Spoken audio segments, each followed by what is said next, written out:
kita coba akan melakukan pengisian input nilai akhir pada kurikulum 2013 di e-raport SMK. Untuk tampilan e-raport SMK di beranda ini adalah tampilan informasi berupa mata pelajaran yang kita ampu di tahun pelajaran ini. Saya di sini mengampu di kelas 10 dan kelas 12. Kelas 10 kita menggunakan kurikulum Merdeka, sementara kelas 12 menggunakan kurikulum 2013. Di menu sebelah kiri ini adalah menu beranda, referensi, nilai akademik, wali kelas, dan lainnya profil pengguna. Kita akan coba untuk menginput nilai akademik kurikulum 2013 di e-raport SMK. Langkah yang pertama, kita cek terlebih dahulu kompetensi dasarnya. Untuk 2013 kita acuannya adalah kompetensi dasar. Jadi di menu kompetensi dasar ini akan muncul semua capaian pembelajaran dan kompetensi dasar yang ada di mata pelajaran yang kita ampu. Kompetensi dasar ini dibiarkan saja seperti ini. Dari menu kompetensi dasar ini, ketika kita sudah memastikan bahwa kompetensi dasar kita sudah masuk, kita langsung menuju ke tujuan pembelajaran. Kenapa kita perlu menginput tujuan pembelajaran di kurikulum 2013? e-raport akan membaca penilaian kita di menu tujuan pembelajaran ini. Ini adalah tujuan pembelajaran yang sudah saya input, tapi untuk kelas 10 atau ini untuk kelas sebelumnya. Jadi kita akan membuat tujuan pembelajaran baru. Pertanyaannya adalah, kenapa kita perlu menginput tujuan pembelajaran padahal sudah ada kompetensi dasarnya?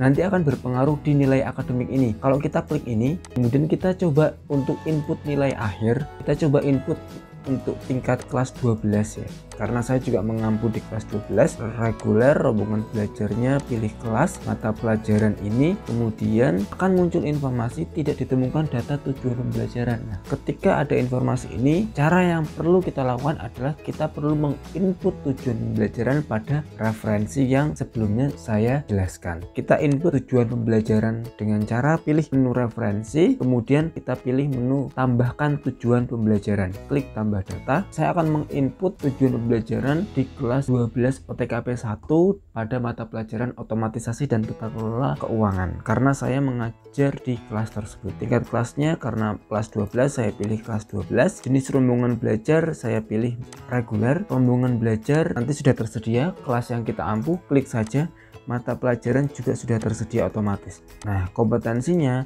kita input dulu, pengetahuan dan juga keterampilan. Saya input dulu di pengetahuan karena di kompetensi dasar kan ada 3.1, 3.2, sementara untuk keterampilan ada 4.1, 4.2 dan seterusnya. Oke, kemudian kompetensi pengetahuan nanti kita pilih, kemudian kita pilih kompetensi dasarnya apa, diklik saja. Saya mulai dari kompetensi dasar 3.1, 3.10 karena 3.1 sampai 3.9 itu sudah diajarkan di mata pelajaran otomatisasi tata kelola keuangan di kelas 11. Jadi kita input saja kompetensi dasar yang memang kita ampu di semester ganjil ini. Kalau sudah seperti ini kita unduh template TP.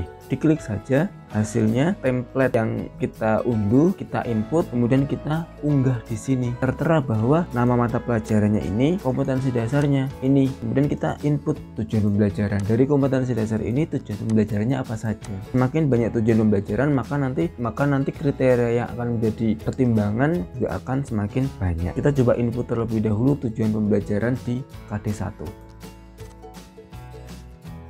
Ketika template TP ini sudah kita isi tujuan pembelajarannya, kita langsung unggah saja di sini. Klik saja, kita pilih file template TP yang tadi kita sudah input. Kita tunggu, keterangannya adalah data tujuan pembelajaran TP berhasil disimpan. Itu sudah untuk KD1. Video akan saya percepat.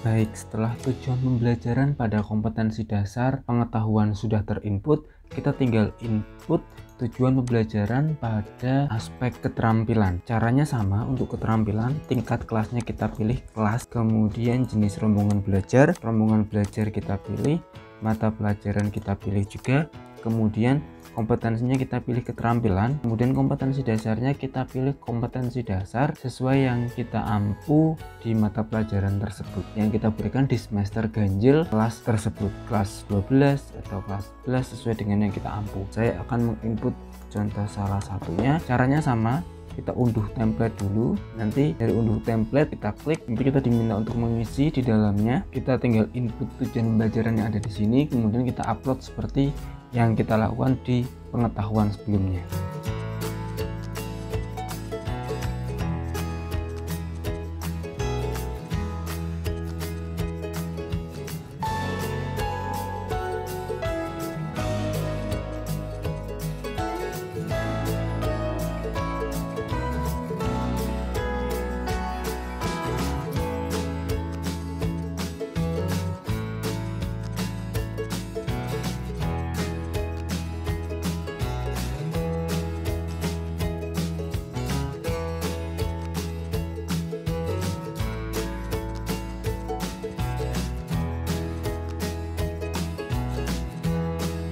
Tujuan pembelajaran pada kompetensi dasar, kompetensi aspek pengetahuan dan keterampilan sudah terinput semua. Kita tinggal menginput nilai akademis atau nilai akademik. Klik nilai akademik, kemudian input nilai akhir. Kita pilih di sini tingkat kelasnya kelas 12 karena saya mengampu di kelas 12 pada kurikulum 2013. Kemudian saya pilih reguler, ini sesuai dengan yang kita ampu.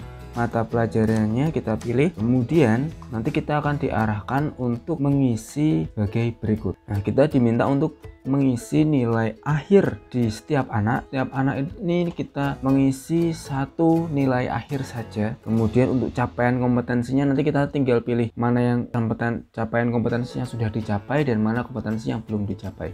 Ini kita bisa lakukan secara manual. Misalnya nama Abigail kita isi, nilai akhirnya misalnya 90, kita input seperti ini.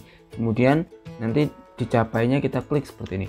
Itu bisa. Tapi yang lebih mudah lagi, kita tinggal menginput pada unduh template nilai akhir ini. Klik saja. Untuk template nilai akhir pada kurikulum 2013 tuh kita akan mendapatkan dua sheet, yaitu yang pertama worksheet, kemudian yang kedua worksheet 1. Untuk worksheet berisi nama peserta didik dan juga nilai akhirnya. Jadi nilai akhir dari masing-masing peserta didik nanti kita input di sini.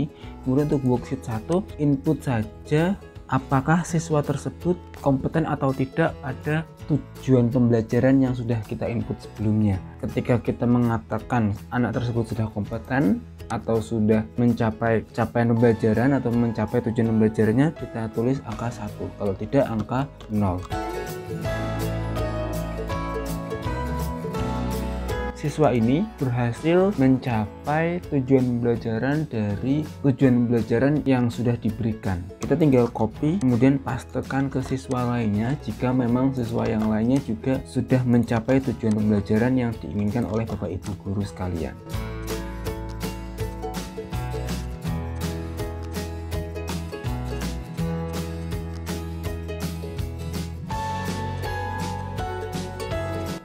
Ketika kita sudah menginput nilai akhir dan juga tujuan pembelajarannya, kita tinggal upload hasil pengisian kita di sini. Klik choose file, kemudian kita pilih template nilai akhir yang kita sudah input tadi, kita pilih open. Tunggu saja, sistem sedang membaca. Baik, template nilai akhir sudah berhasil. Kita coba cek terlebih dahulu. Nah, hasilnya adalah seperti ini. Setiap siswa sudah ada nilai akhir dan juga capaian kompetensi yang telah mereka capai. Nanti wali kelas bisa melakukan input. Wali kelas juga bisa menginput raport mereka, bisa dicek juga untuk wali kelas sebenarnya. Nanti kurang lebih hasilnya adalah seperti ini di siswa.